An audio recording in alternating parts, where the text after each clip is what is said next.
মানে আমি তো আমার বরাবরই আমার হচ্ছে গিয়ে একটু অন্য ধরনের একটু ডিফারেন্ট কাজগুলো হুম, বেশি হুম, হুম। পছন্দের। তো আ একটা সময় ছিল যখন অনেক বেশি রোমান্টিক কাজ, এই ধরনের কাজ হুম, হুম, করা হুম, হতো। তো হুম। একটা লং টাইম ধরে ওই ধরনের ক্যারেক্টারস আমার ফাইনাল লিখে হচ্ছে কি সেই মিষ্টি মুখটাকে মিস করি। হ্যাঁ, হ্যাঁ, তো সেই রোমান্টিক সেই হ্যাঁ, তো আমার মনে হচ্ছিল আ আমার যেহেতু রোমান্টিক জনরাটা অতটা পছন্দ না। I love আচ্ছা। it hmm, hmm. but not that much. আচ্ছা। So ভক্তরা হচ্ছে সরি। গিয়ে মিস করছিল যে ওরকম কিছু দেখতে চায়, দেখতে চায়, দেখতে চায়। তো অনেক বছর ধরে বলার পরও আমি তো আমার মতো করেই কাজ হুম, করছি। হুম। তারপর এই ১০-১৫ দিন ধরে আমাকে ননস্টপ মেসেজ দেয়া নট অনলি দ্যাট হুমকিও দিয়েছে যে আমরা কিন্তু লিভ নিব। এই পেইজে আর থাকবো না।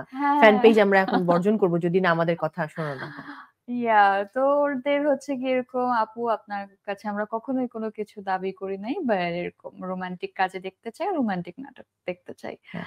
তো এখন I love them. এখন তারা যদি আসলে এত বেশি কিছু একটা চায়, I cannot say no. বুঝতে হবে দর্শক। তো প্রবীর ভাইয়া একটা গল্প আমাকে অনেক, অনেক দিন ধরে দিয়ে রেখেছিলেন। তো প্রবীর ভাইয়ার চোখেও যখন ব্যাপারটা পড়ল, কারণ কিছু নিউজ-টিউজ হুম, হুম, হচ্ছিল। হুম।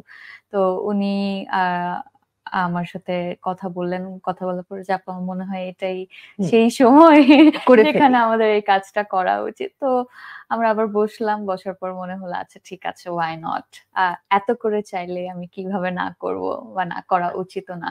তো আমরা একটা কাজ করতে যাচ্ছি। বেস্ট হুম। ফ্রেন্ড নাটকটাকে আ একটু যেটা নতুনভাবে ১ম করেছিলেন। হ্যাঁ, যেটা হ্যাঁ। ১ম করেছিলাম আমার মনে হয় ২০১৮ তে। হুম, তো আমি আর জোবান এবং আ এখন আমরা ওই একই টিমটাকে নিয়ে আ নতুন কিছু করতে চাচ্ছি। ডিফারেন্ট স্টোরি হবে। ওই স্টোরির সাথে হয়তোবা কোনো কানেকশন থাকবে না।